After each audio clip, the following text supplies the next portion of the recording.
கண்களை மூடி ஜெபிப்போம். அன்பு இரக்கமுள்ள ஆண்டவரே, இந்த நாள் உடைய வார்த்தை எல்லாருக்கும் ஆசீர்வாதமாக இருக்கட்டும். உடைய வார்த்தை வெறுமனையா திரும்பாது, நீர் அனுப்பின காரியத்தை அதை செய்து முடிக்கப்பா.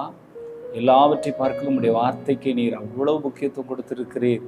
இந்த ஆண்டவருடைய வார்த்தையை கேட்கிற ஒவ்வொருடைய இருதயங்களும் திறக்கப்படட்டும், அவர்கள் இதன் மூலம் ஆசீர்வதிக்கப்படட்டும். ஆண்டவரே, உம்முடைய பிரசன்னம் ஆண்டவரே அப்பா கிரியை செய்யட்டும். இயேசு கிறிஸ்துவின் நாமத்தில் ஜெபிக்கிறோம் நல்ல பிதாவே, ஆமென். இன்றைக்கும் எஸ்தரின் புஸ்தகத்திலிருந்து கர்த்தர் நம்மோடு பேசுவாராக. இது சரித்திர புஸ்தகம். அகசுவேரு ராஜாவின் காலத்தில் நடந்த ஒரு உண்மை நிகழ்வு. இந்தியா தேசம் முதல் எத்தியோப்பியா தேசம் வரைக்கும் உள்ள காரியம் என்று முதலாவது வசனம் சொல்லுகிறது. இந்து தேசம் முதல் எத்தியோப்பியா தேசம் வரைக்கும் உள்ள 177 நாடுகளையும் அரசாண்ட அகசுவேரு நாட்களில் சம்பவித்ததாவது. அப்போ இந்த காரியம் எஸ்தரின் புஸ்தகத்தில் எழுதப்பட்டிருக்கிற இந்த சம்பவம் அகசுவேரு ஒரு ராஜா 127 நாடுகளையும் அரசாண்ட நாட்களில் நடந்த ஒரு உண்மை நிகழ்வு. ராஜாவுடைய அரண்மனை சூசான் என்ற இடத்தில் இருக்கிறது. தன் ராஜ்யத்தின் சிங்காசனத்தில் அவன் வீற்றிருக்கிறார். அவன் ராஜ்யபாரத்தின் 3ஆம் வருஷத்தில் தன்னுடைய பிரபுக்களோடும் தன்னுடைய ஊழியக்காரரோடும் அவன் ஒரு பெரிய விருந்து பண்ணி பெர்சியா, மேதியா பல தேசங்களின் மாகாணங்களிலிருந்தும் நாடுகளிலிருந்தும் அதிபதிகளையும் பிரபுக்களையும் அவன் சமூகத்தில் வந்திருந்தாங்க. அப்பொழுது அவன் தான் ராஜ்யத்தின் மகிமையும் ஐஸ்வர்யத்தையும் தன் மகத்துவத்தையும் சிறந்த பிரதாபத்தையும் அநேக தாராளமாகிய 187 அந்த நாடுகளின் காரியங்களையும் அந்த சிறப்பான காரியத்தை குறித்த ஒரு பெரிய கொண்டாட்டத்தை அவன் வச்சிருக்கும் பொழுது எல்லாருக்கும் விருந்து பண்ணி தன்னுடைய மனைவியாகிய வஸ்தியை பார்த்து அவன் வருவதற்கு ஒரு அழைப்போடும் பொழுது அவள் அதற்கு மறுக்கிறபடியால் அந்த ராஜாவுடைய கீழே நிறைய பிரதானிகள், நிறைய மந்திரிகள், பிரபுக்கள் எல்லாம் இருந்தவங்க ராணி ஆகிய அந்த அகசுவேரு ராஜாவின் மனைவியாகிய வஸ்தியை அதை ஒபே பண்ணாத இருந்ததுனால தேசத்தில் இருக்கிற பெண்கள் யாரும் ஆண்களை மதிக்க மாட்டாங்கன்னு சொல்லி அங்கே ஒரு காரியத்தை ராஜாவுக்கு ஆலோசனையாக கீழே இருக்கிறவங்க கூறுறாங்க. அப்பொழுது ராஜா அகசுவேரு ராஜாவுக்காக தேசம் முழுமையிலும் இருந்து அவர்களுக்காக பெண்களை தேடுகிறார்கள். அப்பொழுது அது தேவனுடைய ஒரு பெரிய திட்டமும் கூட. அதில் எஸ்தருக்கு தேவன் ஒரு வாய்ப்பை அங்கே கொடுக்கிறதை வேதத்தில் நம்ம பார்க்க முடியும். இந்த எஸ்தரை குறித்து வேதம் சொல்லுகிறது, அவள் அம்மா அப்பா இல்லை, அவளுடைய வளர்ப்பு தகப்பனாக அங்கே மருதகாய் அவரை வளர்த்ததாக 2ஆம் அதிகாரம் 7வது வசனத்தை வாசிக்கிறேன்.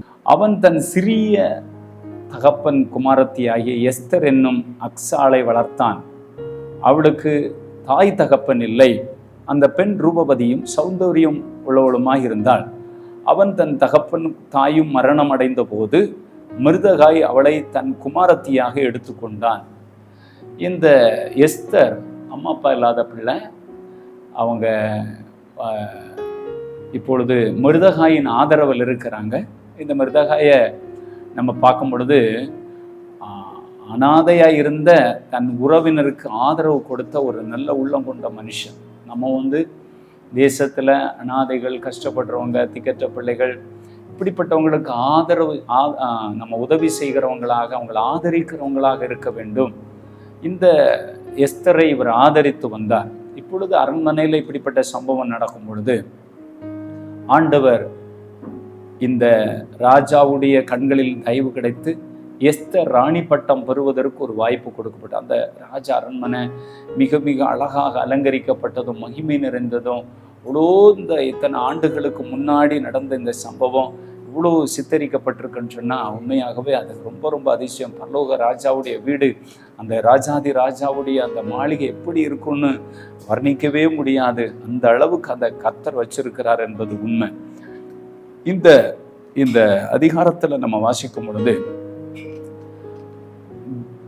இந்த யூதர்கள் என்று சொல்லக்கூடிய மக்கள் தேவனை தவிர வேற யாரையுமே வணங்க மாட்டாங்க.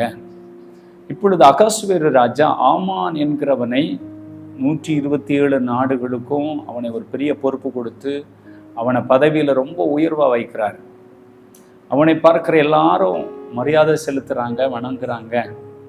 ஆனால் இந்த மருதகாய் அந்த அரண்மனை முற்றத்தில் வேலை பார்த்துட்டு இருக்கிறாரு. அவர் அவரை விஷ் பண்ணலை. 3ஆம் அதிகாரம் அந்த 5வது வசனத்தை வாசித்தா, ஆமான் மருதகாய் தன்னை வணங்கி நமஸ்கரியாததை கண்டபோது மூர்க்கம் நிறைந்தவனானான். இப்போ இவனுக்கு ரொம்ப கோபம் வந்துச்சு. ஆமான மருதகாய் வணங்கலையே, வணங்காத உடனே ஆமானுக்கு ரொம்ப கோபம் வந்துச்சு. மருதகாய்க்கு மேலே மாத்திரம் கை போடுவது அவனால் கூடாத காரியமாக இருந்துச்சு.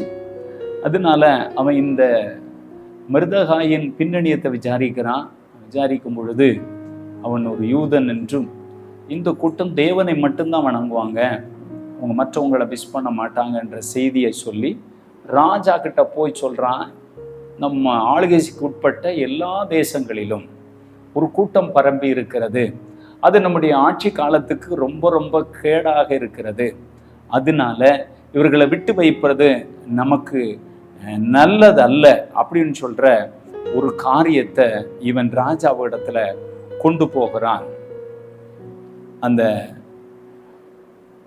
அப்பொழுது ஆமான் அகஸ்வேரு ராஜாவை நோக்கி, உம்முடைய ராஜ்யத்தில் சகல நாடுகளிலும் ஜனங்களுக்குள்ளே ஒரு விதமான ஜனங்கள் சிதறுண்டு இருக்கிறார்கள், அவருடைய வழக்கங்கள் சகல ஜனங்களின் வழக்கரை பார்க்கலும் விகற்பமாயிருக்கிறது, அவர்கள் ராஜாவின் கட்டளைகளை கை கொள்ளுகிறதில்லை, ஆகையால் அவர்களை இப்படி விடுகிறது ராஜாவுக்கு நியாயம் அல்ல, ராஜாவுக்கு சம்மதியானால் அவர்களை அழிக்க வேண்டும் என்று எழுதி அனுப்ப வேண்டியது. அப்பொழுது நான் ராஜாவின் கஜானாவில் கொண்டு வந்து செலுத்த 10,000 தாலந்து வெள்ளியை எண்ணி காரியக்காரர் கையிலே கொடுப்பேன் என்றான். அப்பொழுது ராஜா தன் கையில் இருக்கிற தன் மோதிரத்தினால் சுழற்றி அதை அகசியாவின் அம்மோத் குமாரனாகிய யூதரின் சத்துருவாகிய ஆமானிடத்தில் கொடுத்தான். இந்த இடத்துல ஒரு சட்டத்தை ஏற்றுறாங்க. சட்டம் ஏற்றப்பட்டுச்சு, முத்திரை மோதிரத்தினால் அது சீல் பண்ணப்பட்டது. ஆமானை நோக்கி, அந்த வெள்ளியை காசை நீ வைத்துக்கொள், அந்த ஜனங்கள் உன்னை இஷ்டப்படி செய்யென்று ராஜாவே விட்டுட்டாரு. பாருங்க, ராஜாவே இந்த ஜனங்களை உனக்கு விருப்பப்படி செய்யன்னு விட்டுட்டாரு. இப்பொழுது இந்த சட்டம் ஏற்றப்பட்டு இதனுடைய செய்திகள் எல்லா தேசத்துக்கும் போக இருக்கிறது. இப்பொழுது இந்த செய்தியை மருதகாய் கேள்விப்பட்டு தன் வஸ்திரத்தை கிழித்து கொண்டு அரண்மனை முற்றத்து வாசலில் வந்துட்டான். அரண்மனைக்குள்ள இந்த ட்ரெஸ்ஸை கிழித்து கொண்டு யாரும் போவதற்கு அனுமதி கிடையாது. அப்போ அவருடைய வளர்ப்பு மகள் அரண்மனையில் ராஜாத்தியா இருக்கிறா. ஆனால் அவளுக்கு அவர் ஒரு வார்த்தை சொல்லியிருந்தார், நீ யூத பெண் என்பதை ராஜாவுக்கு சொல்லாத, ராஜாவுக்கு இவள் யூத பெண்ணுன்னு தெரியாது. இப்போ யூத குலம் முழுமையின் அழித்து தீர்ப்பதற்கு ஆமானால ஒரு பெரிய சட்டம் ஏற்றப்பட்டு வைக்கப்பட்டிருக்கார். இந்த சூழ்நிலையில அவள் முதலாவது தன்னிடத்தில் இருக்கக்கூடிய ஆட்களை அனுப்பி கேட்க முன்னாடி இவருக்கு மருதகாய்க்கு ட்ரெஸ் எல்லாம் கொடுத்து அனுப்புறா. எப்படியாவது நீங்கள் இந்த ட்ரெஸ்ஸை போட்டுட்டு என்கிட்ட வாங்க, உங்கள் பிரச்சனை என்ன? அவர் ட்ரெஸ்ஸே போடலை, ஏன்னா யூத குலம் முழுமையில் அழிப்பதற்கு சட்டம் ஏற்றப்பட்டிருக்கல்லவா. அதனால் அவர் ட்ரெஸ்ஸை கிழித்து கொண்டு அந்த இடத்துல அவர் புழுதியை அள்ளி போட்டு கொண்டு வேதனையோடு நிற்கிறார். திரும்ப அவர் எஸ்தர் இன்னொரு ஆளை அனுப்பி ஏன் என்ன அப்படின்னு கேட்கும் பொழுது, இந்த மருதகாய் அந்த சட்ட நகலை ராணி கிட்ட கொடுப்பான். அப்பொழுது ராணி இந்த காரியத்துக்காக மருதகாய் அவங்கள கைட் பண்ணுவாங்க. அந்த சூழ்நிலையில் அகஸ்வேரு ராஜாவுக்கு ஒரு நாள் ராத்திரி தூக்கம் வராமல் தன் தூக்கத்தில் புரண்டு கொண்டிருக்கும் பொழுது அவர் நாளாகம புஸ்தகத்தை வாசிக்கும்படி அங்கே தன்னுடைய வேலைக்காரங்கிட்ட சொல்லும் பொழுது, அவர் எடுத்து அந்த புஸ்தகத்தை திரும்ப திரும்ப வாசித்து காட்டும் பொழுது அங்கே ஒரு காரியத்தை அங்கே அவர் நிறைவேற்றாமல் விட்டிருந்ததை குறித்து வேதம் சொல்லுகிறது. 3ஆம் அதிகாரம் 5வது வசனத்தை நான் வாசிக்கிறேன். ஆமான் மருதகாய் தன்னை வணங்க நமஸ்கர மூர்க்கம் நிறைந்தவனாக மாறினான். ஆனால் இந்த இடத்துல ஒரு சட்டத்தை அவன் ஏற்றி அவங்களுக்கு விரோதமாக காரியங்களை செய்யும் பொழுது, அந்த நாளாகம புஸ்தகத்தை அவன் வாசித்து கொண்டிருக்கும் பொழுது அங்கே ஒரு காரியம் அவனுக்கு உண்டாகிறதை பார்க்க முடிகிறது. என்ன தெரியுமா? அங்கே இந்த மருதகாய் ஒரு செய்தியை ராஜாவுக்கு சொல்லி, ராஜாவாகிய உமக்கு விரோதமாக வர்மம் வைத்து அவரை கொலை செய்யும்படி ஒரு காரியத்தை அவர் அரண்மனைக்கு அறிவித்ததுனால ராஜாவுடைய உயிர் காப்பாற்றப்பட்டது. ராஜாவுடைய உயிர் காப்பாற்றப்பட்ட செய்தி புஸ்தகத்தில் எழுதப்பட்டிருந்தது. அப்பொழுது ராஜா கேட்கிறாரு, அந்த காரியத்துக்காக நான் ஏதாவது வெகுமதிகளை நான் அந்த மருதகாய்க்கு செய்தேனான்னு கேட்கும் பொழுது இல்லைன்னு சொல்லும் பொழுது, அவர் அந்த நேரத்தில் தான் ஆமானை கூப்பிட்டு கேட்குறாரு, ஆமானே இங்க வா, ராஜா கனம் பண்ற மனுஷன் எப்படிப்பா இருக்கணும் அப்படின்னு அவர் கேட்கும் பொழுது, அந்த ஆமானுடைய மனசுல என்ன தவிர யாரை ராஜா கனம் பண்ண போறாரு, என்னதான் கனம் பண்ண கேட்கிறாருன்னு சொல்லிட்டு அவன் ஒரு காரியத்தை சொல்றான். ராஜாவுடைய குதிரையில ஏற்றணும், ராஜாவுடைய வஸ்திரத்தை கொடுக்கணும், அவருடைய இதெல்லாம் நிறைய முத்திரை மோதிரம் போட்டு அவரை தேசம் முழுமையிலும் உலாவ அவரை கொண்டு வரணும் அப்படின்னெல்லாம் அவர் சொல்லுகிற ஒரு காரியத்தை பார்க்க முடியும். அப்பொழுது அவர் சொல்லுவார், நீ அந்த காரியத்தை இப்பொழுதே போய் அந்த வாசலில் இருக்கக்கூடிய மருதகாய்க்கு செய்யணும்னு சொன்ன உடனே அவனுக்கு எப்படி இருக்கும் பாருங்க. அதான் வசனம் சொல்லுது, சத்துருக்களுக்கு முன்பாக ஒரு பந்தி ஆயத்தப்படுத்தி என் தலையை எண்ணெயால் அபிஷேகம் பண்ணுகிறவர், என் பாத்திரத்தை நிரம்பி வழியே செய்கிறவர். ஆமாம், ஆண்டவர் அப்படிப்பட்ட ஒரு மகத்தான காரியம். தேசம் முழுமையில் ஒரு சட்டத்தை ஏற்றி அந்த ஜனங்களை அழிக்க திட்டமிடும் பொழுது தேவனுடைய திட்டத்தை பாருங்க. அங்கே ஒரு பந்தி ஆயத்தப்படுத்தி அங்கே அவனை கௌரவப்படுத்துகிறார். அப்பொழுது இந்த ஆமான இந்த செய்தியெல்லாம் கேட்ட உடனே எஸ்தர் ராணி அவங்க போய் உபவாசம் பண்ணி 3 நாள் அப்பம் புசியாமல் தண்ணி குடிக்காமல் அவங்க ஜபத்தில் இருக்கிறாங்க. அவங்க நேரே போய் ராஜாவை பார்த்துருக்க முடியும். ராஜா அரண்மனையில யாரும் போய் சட்டத்தை மாற்றுவதற்கு சும்மா போக முடியாது. ராஜா இருக்கும் பொழுது அவர் செங்கோலை நீட்டினா தான் அந்த ஆள் உயிர் பிழைக்க முடியும். இவங்க ஜெபம் பண்ணின உடனே தேவன் அவங்களுக்கு தயவு பாராட்டி அழகான ஒரு திட்டத்தை கொடுக்குறாரு. அவங்க ஒரு விருந்து வைக்கிறாங்க ராஜாவுக்கும் ஆமானுக்கும். இந்த விருந்துக்கு நிச்சயமாக ஆமான் வர வேண்டும் என்று அழைப்பு கொடுக்கப்படுகிறது. இந்த அழைப்பை கேட்டதும் ஆமானுக்கு ரொம்ப சந்தோஷம். ஆமான் நினைச்சான், வேற யாரையுமே கூப்பிடலை, ராணி என்ன மாத்திரம்தான் விருந்து கூப்பிட்டுருக்குறாங்க அப்படின்னு அவனுக்குள்ள ஒரு பெரிய எண்ணம். இந்த ஆமான் இந்த மருதகாயை எந்த அளவுக்கு அழிக்கும்படி அவன் திட்டமிட்டானோ அதற்கு மேலே தேவனுடைய திட்டம் இருந்து ஏசப்பாவை ஏற்றுக்கொண்ட பிள்ளைகளுக்கு எதிராக எவ்வளோ பெரிய ஆயுதங்களை, எவ்வளோ பெரிய சட்டங்களை, எவ்வளோ பெரிய திட்டங்களை தீட்டினாலும் ஆண்டவர் தீமையெல்லாம் நன்மையாகவே முடிய செய்வார். உண்மை அதுதாங்க. ஆண்டவர் அப்படி தான் செய்தார். ஏன்னா அவர் சர்வ வல்லமை உள்ள தேவன். எந்த ஆயுதத்தையும் தேவ பிள்ளைகளுக்கு நன்மைக்கு எதுவாக அவரால் திருப்ப முடியும். ஒருவேளை மருதகாய் நினைத்திருக்கலாம், நம்ம வாழ்க்கை முடிஞ்சு போயிடுறது என்று நினைச்சிருக்கலாம்.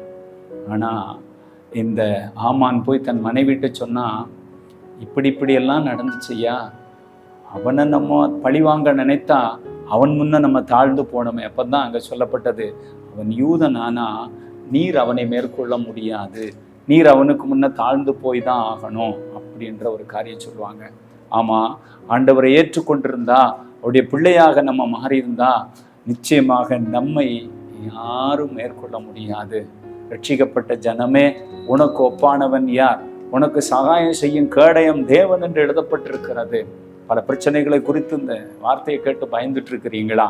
தேவனுடைய வார்த்தை சொல்லுகிறது, அந்த இடத்துல கர்த்தர் அந்த மனுஷனை மருதகாயை கனம் பண்ணினார். ஆமானுடைய மனைவி அழகாக ஒரு தூக்கு மரத்தை செஞ்சு, இந்த சட்டம் ஏற்றப்பட்டிருக்கு இல்லையா, அழகாக இவனை தூக்கில் போட்டுடலாம் அப்படின்னு சொல்கிற ஒரு திட்டத்தோடு இருக்கும் பொழுது எஸ்தரை விருந்துக்கு கூப்பிட்டுருக்கும் பொழுது முதல் விருந்தில் அவள் ஒன்றும் சொல்ல மாட்டான். 2வது விருந்தில் அவள் அழகாக ஒரு காரியத்தை சொல்லுவாள். இந்த ஆமானுடைய மகா பெரிய சதி திட்டம் இந்த குலங்களை அழித்து தீர்ப்பதற்கு, ஒருவேளை நாங்கள் சிறுமைப்பட்டு ஒரு அடைப்பட்டு இருந்தால் பரவாயில்ல, எங்களை இவ்வளவு கொல்லுவதற்கு இவ்வளவு பெரிய திட்டத்தை இந்த ஆமான் செய்திருக்கிறான் என்ற ஒரு செய்தியை அந்த இடத்துல அவள் சொல்லுவாள். சொன்ன உடனே ராஜா மிகுந்த கோபத்தோடு எழும்பி அவன் திராட்சரசம் பரிமாறுகிற தோட்டத்தில் போயிட்டு வரும் முன்ன இந்த ஆமான் எஸ்தரின் பாதத்தில் விழுந்து, இனிமே நான் தப்பித்துக்கொள்ள எனக்கு வழியே கிடையாது, எனக்கு மரணம் தான் என்று அவளிடத்துல உயிர் பிச்சை கேட்கும்படி பாதத்தில் விழுந்து கிடக்கிறத ராஜா வந்து பார்க்கும் பொழுது, இவன் ஏதோ தப்பாக நடப்பதற்கு ராணிகிட்ட முயற்சி செய்கிறான்னு சொல்லி உடனே அவனுக்காக எந்த தூக்கு மரத்தை அந்த மருதகாய்க்காக செய்து வைத்தானோ அதே தூக்கு மரத்தில் ஆமானுடைய வாழ்க்கையும் முடிந்து போகும்படி கர்த்தர் செய்தார் என்று வேதம் சொல்லுகிறது. அதோடு மாத்திரமல்ல, தேசம் முழுமையில் இந்த சட்டத்தை மாற்றுவதற்கு ராணி சிபாரிசு செய்து சொல்லும் பொழுது அது கோவேரி கழுதைகள் அஞ்சல்காரர்கள் மூலமாக அனுப்பி அங்கெல்லாம் மக்களிடையே புலம்பல அழுகையும், சிறு குழந்தைகளை கூட விடக்கூடாது, கொன்று அழிக்கணும்னு சொல்லப்பட்ட சட்டம் ஒரே நாளில் 3 நாள் ஜெபத்துக்கு பிறகு கர்த்தர் மாற்றினார். தீமைகளை ஆண்டவர் நன்மையாக முடிய செய்வார். ஆண்டவருடைய பிள்ளைகளுக்கு எதிராக இன்றைக்கும் பல இடங்களில் சட்டங்களை பல காரியத்தை ஏற்றுக்கிறத நம்ம பார்க்க முடிகிறது. நாம் பயப்பட வேண்டிய அவசியம் இல்லை. ஏன் தெரியுமா? நம்ம கூட உலகத்தில் இருப்பவனிலும் நம்மில் இருக்கிற ஆண்டவர் பெரியவர் என்பதை நம்ம மறந்து போகக்கூடாது. அவங்க தேவனை மாத்திரம் வணங்குனாங்க என்றதற்காக இந்த சட்டம் ஏற்றப்பட்டுச்சு. அவங்க வித்தியாசமான ஜனம். இன்னைக்கு இந்த தேசங்களில் ஏன் ஆண்டவருடைய பிள்ளைகளுக்கு விரோதமாக ஊரில் தேசங்களில் சட்டங்களை கொண்டு வராங்க? லஞ்சம் வாங்க மாட்டாங்க, அவங்க விக்கிரகத்தை வணங்க மாட்டாங்க, மனிதர்களை ஆராதனை செய்ய மாட்டாங்க, அவங்க நேர்மையாக இருப்பாங்க. இந்த காரணத்துக்காக தேவ பிள்ளைகளுக்கு எதிராக சட்டம் ஏற்றப்படும். அந்த சட்டங்கள் நிற்குமா? அது நிச்சயமாக நிற்காது. ஆண்டவருடைய வார்த்தை சொல்லுக்கு உனக்கு விரோதமாய் உருவாக்கப்படுகிற எந்த ஆயுதமோ அது வாய்க்காதே போகும். ஒருவேளை இந்த நிகழ்ச்சியை பார்த்துட்டு இருக்கிற தேவ பிள்ளைகள் உங்கள் குடும்பத்தில், உங்கள் சூழ்நிலையில் பல காரியம் உங்களுக்கு எதிராக இருக்கலாம். நீங்கள் தேவனுக்கு பயப்படுற ஆளாக இருந்து அவருக்கு பிரியமானதை நீங்கள் செய்து கொண்டிருந்தா ஒன்றும் உங்களை மேற்கொள்ளவே முடியாது. நீங்கள் தான் அதில் வெற்றி எடுப்பீங்க. ஆண்டவர் ஜெயம் கொடுக்கிறவர், அவர் ஜெயம் கொடுக்கிற ஒரு நல்ல தகப்பன். இந்த சம்பவங்கள் எல்லாம் நடந்த உடனே அந்த இடத்துல ஆமான் ஒரு காரியத்தை பெருமையாக பேசுவார் பாருங்க. ஆமான் என்ன பேசுவான் தெரியுமா? ஆமான் பெருமையாக ஒரு காரியத்தை பேசுனதை நான் இந்த பகுதியை தியானிக்கும் பொழுது வாசித்தேன். அந்த 5ஆம் அதிகாரம் 11வது வசனத்தை நான் வாசிக்கிறேன். தன் ஐஸ்வர்யத்தின் மகிமையையும் தன் பிள்ளைகளின் திரட்சியையும் ராஜா தன்னை பெரியவனாக்கின தன்னை பிரபுக்களின் ராஜாவின் ஊழியக்காரன் மேல் உயர்த்தின எல்லாவற்றையும் ஆமான் அவர்களுக்கு விவரித்து சொன்னான். பின்னையும் இந்த இடத்துல பாருங்க, அவனுக்குள்ள ஒரு பெரிய பெருமை என்னது? தன் ஐஸ்வர்யத்தின் மகிமையை பற்றி சொல்றான். அவனுடைய சொத்து, அவனுடைய ஆஸ்தி, அவனுக்கு இருக்கக்கூடிய பெரிய பணபலம், அவன் பெருமையாக பேசுகிறான். மகிமையையும் தன்னை பெரியவனாக்கி தன்னை பிரபுக்களின் ராஜாவின் ஊழியக்காரர்கள் மேல் உயர்த்தினதையும் தன்னுடைய பிள்ளைகளின் திரட்சி, 10 குழந்தைங்க, அவனுக்கு 10 குழந்தைகள், அதை குறித்து பெருமையாக பேசுகிறான். இவ்வளோ பெரிய ஆளை என்ன ஒருத்தன் வணங்காமல் இருக்க முடியுமோ? அதுதான் தலக்கணும். ஆண்டவருடைய வசனம் சொல்லுது, அகந்தைய நடக்கிற யாரையும் ஆண்டவரால் தாழ்த்தக்கூடும். இங்கே ஆமான் நான் ஆகாக தாழ்ந்து போக முடியும். தேவன் கிரீச்சை இன்னைக்கு ஒரு வேளை நம்ம கூட சொல்லலாம், எனக்கு இருக்கிற இன்கம் எவ்வளவு, எனக்கு இருக்கக்கூடிய பிள்ளைகள் எப்படிப்பட்டவங்க, எல்லாம் ஆம்பளை பிள்ளைகளாக இருக்கிறாங்க, இல்லை எங்கள் பிள்ளைகளெல்லாம் ரொம்ப பெரிய ஆளாக இருக்கிறாங்க, அதனால எல்லாரும் என்ன மரியாதை செலுத்தணும், எல்லாம் இருந்தால் அது நம்ம அழிஞ்சு போவதற்கு ஏதுவாக மாறி நம்ம ஆண்டவர் கிருபையாக கொடுக்கிற காரியம் என்பதை நம்ம மறந்து போகக்கூடாது. 6ஆம் அதிகாரத்தின் 13வது வசனத்தை வாசித்தால், ஆமான் தனக்கு நேரிட்ட எல்லாவற்றையும் தன் மனைவியாகிய ஷீரோசுக்கும் தன் சிநேகிதருக்கும் எல்லாருக்கும் அறிவித்த போது அவ சொன்னபடியே அவன் ஒரு பெரிய தூக்கு மரத்தை செஞ்சு வச்சிருந்த அதே மரத்தில் அவனே தூக்கி போட்டாங்க. அதே நேரத்தில் அவனுடைய 10 குமாரர்களும் அப்படியே அழிக்கப்பட்டார்கள் என்று வேதவசனம் சொல்லுகிறது. ராஜா உனக்கு விரும்பினபடி நீ செய்யன்னு சொல்லி வேறு ராஜா கட்டளையிட்டது நிமித்தம் மருதகாயும் எஸ்தர் ராணியுமாக தேசமெங்கும் இருக்கக்கூடிய ஆயிரக்கணக்கான நூற்றுக்கணக்கான அந்த ஆமானின் வம்சாவளியில் இருந்த நிறைய பேருடைய வாழ்க்கை முடிவுக்கு வந்தது. அதனால அவங்க ஒரு நல்ல ஒரு ஃபெஸ்டிவலை கொண்டாடினாங்க. பூரி என்ற ஒரு ஃபெஸ்டிவல் இது நிமித்தம் ஒரு பண்டிகையாக தேசத்தில் கொண்டாடப்பட்டது.